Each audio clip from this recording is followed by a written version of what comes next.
Welcome to Expedition Networking, a special segment of the Networking RX podcast. I'm Frank Agan, founder and president of AmSpirit Business Connections, and your host for this program. For those of you who are familiar, on the Networking RX podcast, we share information and have conversations with experts, such as authors, researchers, and social scientists. And all of these programs are aimed at helping you learn how to become better at building professional relationships and understanding why they work. In this Expedition Networking segment, however, we're going to bring on successful entrepreneurs and unique professionals and explore their networking adventure and learn how they used relationships to create lasting success.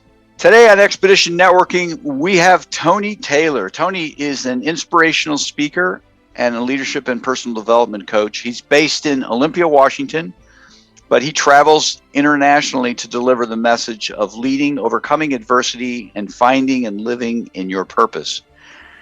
He served as a U.S. Marine. Thank you for your service. And he worked as a fire captain with the Department of Defense and as a corporate executive.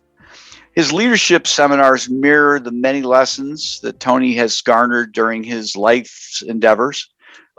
He embodies the principles of leading with compassion and obtaining goals without compromising people in the process. He is a highly sought after keynote speaker and a leading authority on overcoming adversity and authentic leadership for audiences as large as 10,000. And he inspires those audiences to meet the challenge of the world around them. He highlights the importance of believing in yourself and surviving at all costs. Tony, welcome to the program. Thank you for having me, Frank. I love the way you read that. It makes me sound way more important than I am. Well, no, you are. What is it here? Believe in yourself. You got to believe in yourself. You are awesome. If you wrote it, it's meant to be. It's meant to be.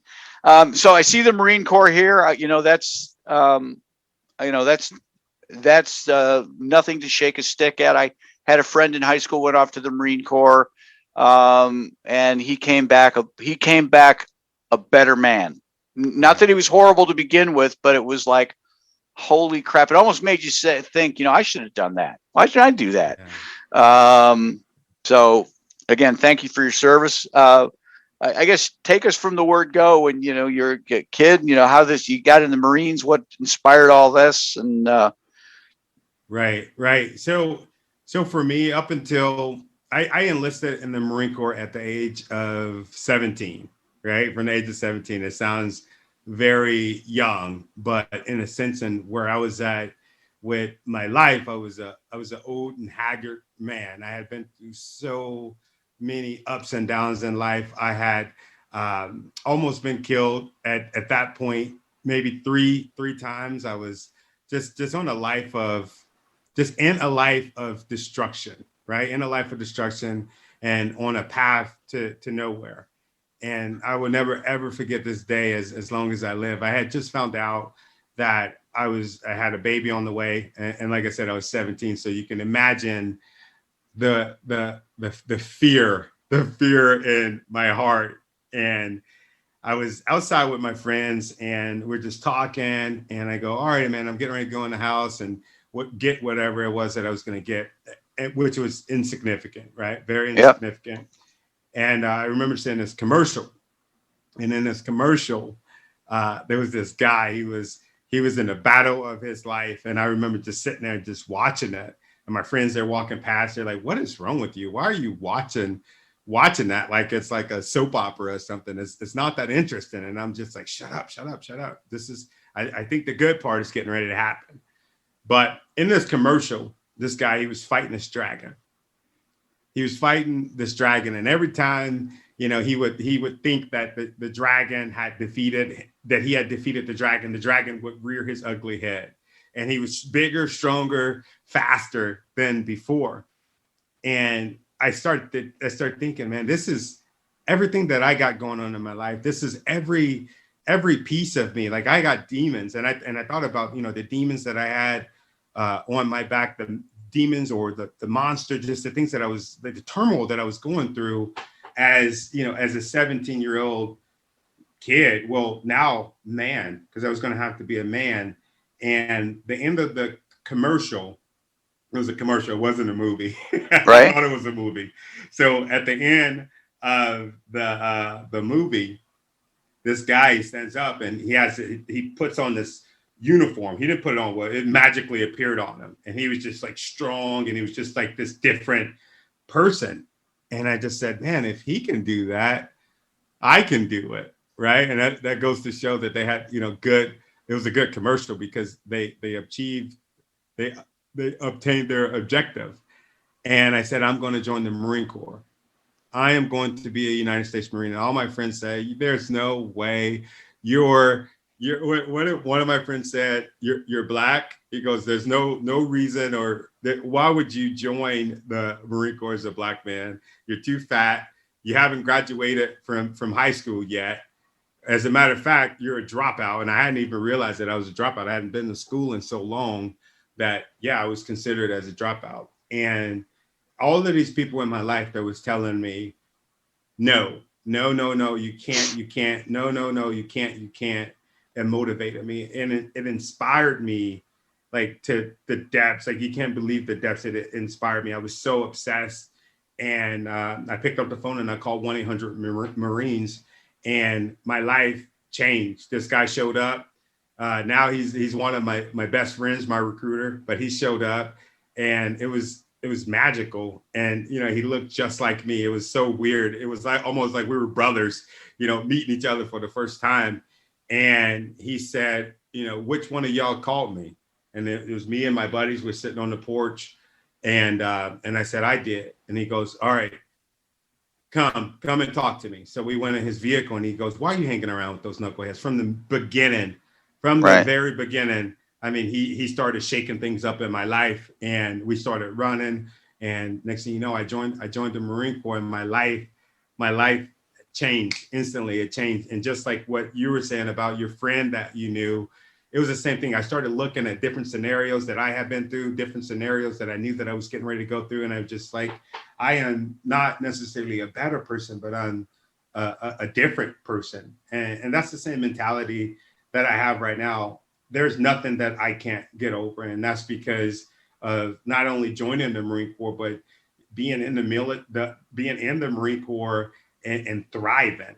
And actually thriving and making a difference, not just in my neighborhood, but making a difference all across the world it's been a whirlwind for me. I've learned so much and I have so much respect for the military members, past, present, and in the future. That's a great story. For me, my impression, it underscores the power of relationships and the power of relationships to build us up and the power of relationships to hold us down. Because your recruiter's right. You probably, and nothing, I've never met these people, but if you had hung around in that crowd, you would still be in that crowd, still be on that porch, maybe. I'd be in the ground. Okay. I'll be in the ground. Most of the friends that I grew up with, they're literally either dead or in jail. And I get chills just thinking about that because that's something that my mom would tell me. There's no future for what you're doing right now. You only have two options. Either you're going to be in jail or you're going to be dead. Sorry, I didn't mean to cut you off, but yeah. No, it's thank you. I bet your mom was really happy when you went off to the Marines. Yeah, she was. It was funny because she would get comments from other people in the family, outside the family friends, why are you letting him join the Marine Corps? And she would say, let him? What do you mean? Like, what life do you think he's going to have here? I'm from Gary, Indiana. And in that time where I was growing up, we had just got this label of, and rightfully so, as the murder capital of the nation. So gunshots was something that I was used to, and hearing about family members and friends going to jail or dying was something that was just normal. It was just so normal, and there was nothing about that weird at that time. And my mom is just like, no, he's going to better himself. And she has always been a champion of, me going outside the box, me doing things that were a little different. And that was really different in my neighborhood. It was really different. Wow. Yeah. One of the questions I ask guests from time to time, quite often, that's why I bring it up. What'd you want to be when you were growing up? It's one thing when you're, and we have a lot in this country going on with race, and this is audio. Tony's a black man. I'm a white guy. If you haven't figured it out yet, so we have a lot going on with race. I grew up. My father was a college professor, so I had a different, wow. I had a different mindset, and a different. What was the vision that you had? For me, I remember wanting to be a lot of things. I remember wanting to be a fireman. I remember thinking about, what if I can be a policeman? I grew up in Gary, Indiana, so that's steel country. I grew up thinking, yeah, maybe I'll just end up working at a steel mill. But ultimately, unlike yourself, my father was a drug dealer. So in the back of my mind, I always thought that, I can grow up and be this famous drug dealer.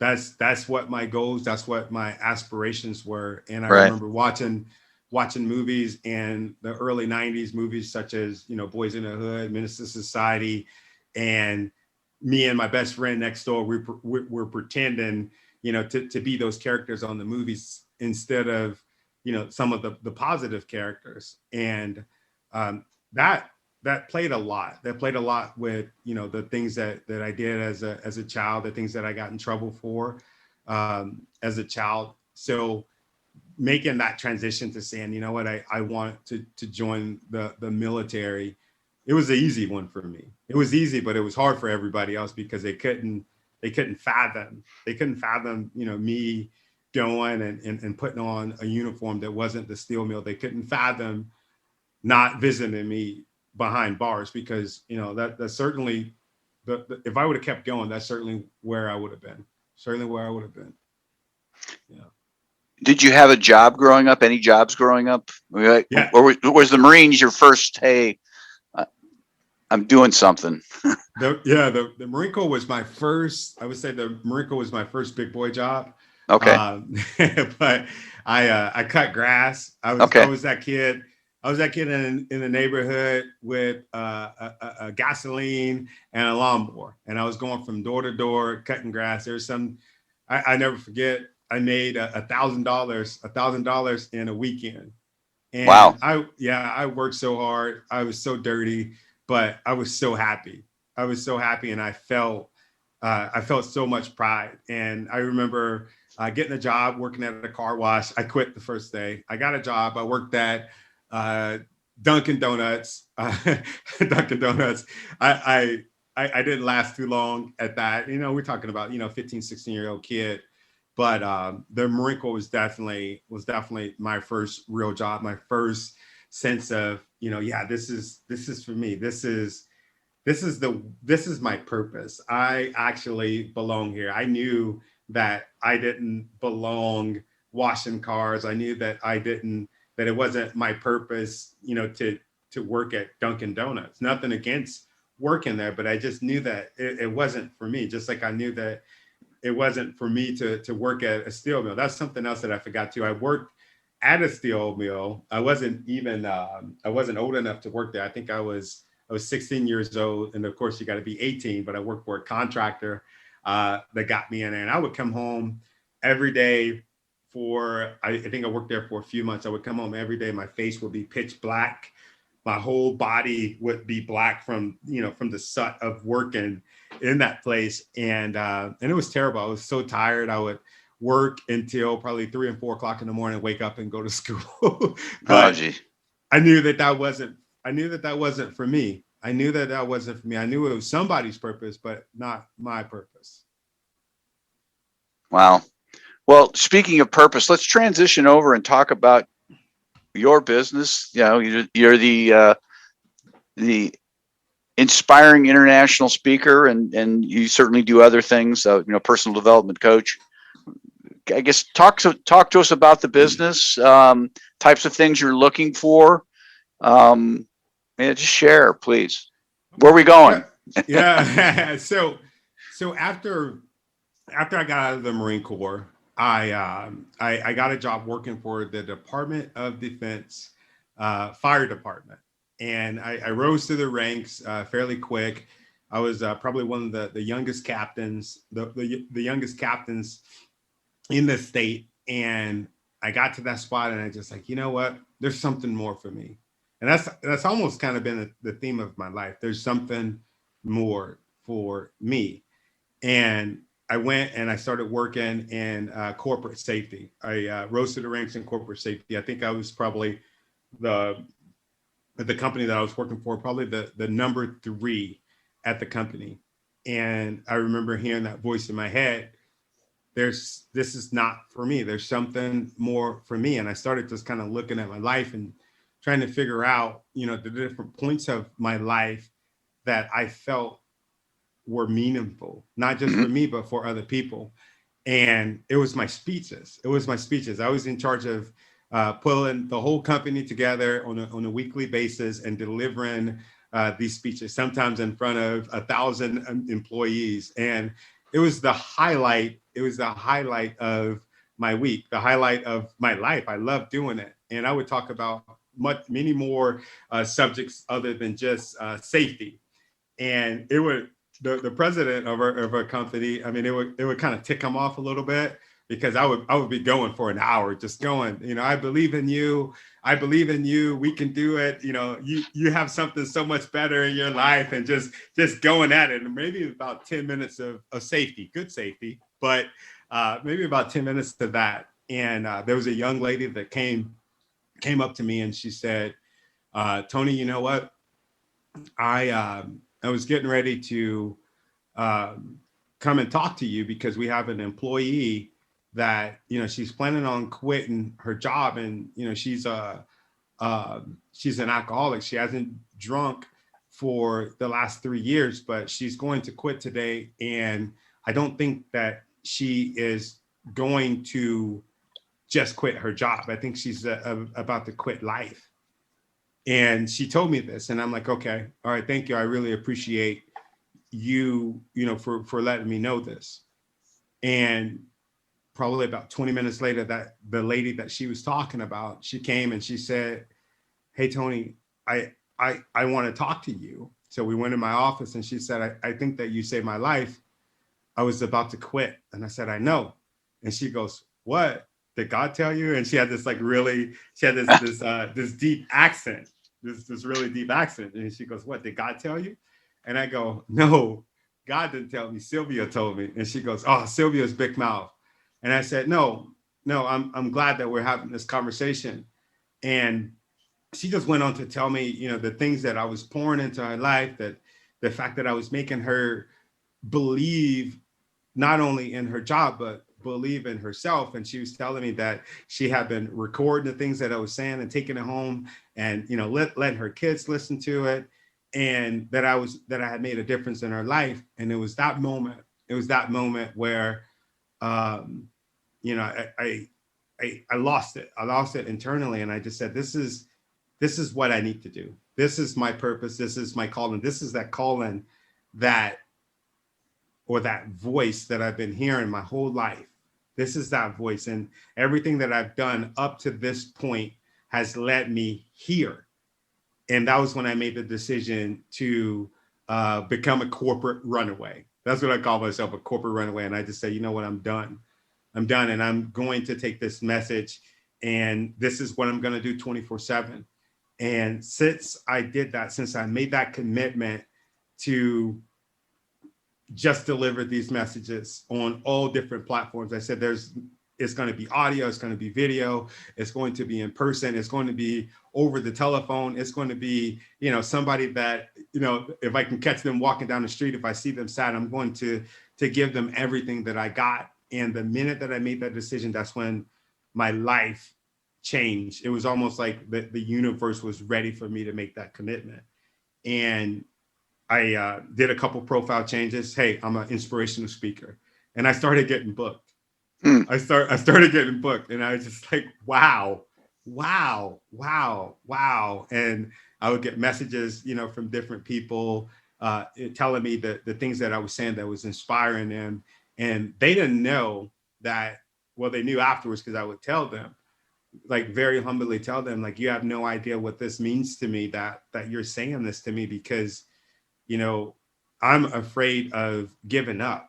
I'm afraid of giving up this message. I'm afraid of me losing hope. So by just you telling me that is charging me up. And that's what for me being inspire or be inspiring is about for me. It's about getting that fulfillment, that life fulfillment. And for Right. me and my business right now, like I said, it's taken off. I've spoken on some of the stages that I would have never, that I probably wouldn't have been able to get a job at before. So right now, we're working on a few different partnerships, and we're just trying to take this message and elevate it. We're trying to take it as big as we can, because I really believe in it. I believe in the message of keeping hope. I believe in the message of inspiring the uninspired and just making this world a better place. That's awesome. What's the best way for somebody to get a hold of you? You provided me in the preparation 10,000cards.com. Is that your business card, or? Yeah, it's a business card, and it has all of my different social media links on it. But Okay. if you go to pretty much every social media platform, Twitter, Facebook, LinkedIn, Instagram, all you have to do and YouTube, right? Tony Taylor Inspires, and you will see my smiling face. And I'm here to tell you, he is smiling. I'm always smiling. He is smiling. I really appreciate your time on the program today. Thank you for having me, man. I love looking at your smiling face as well. To wrap things up, remember, we're looking for some enterprising business types to join our team as franchisees of AmSpirit Business Connections. Our franchisees work with entrepreneurs, sales representatives, and professionals in their area to help them become more successful through networking and the exchange of quality business referrals in a structured weekly morning meeting.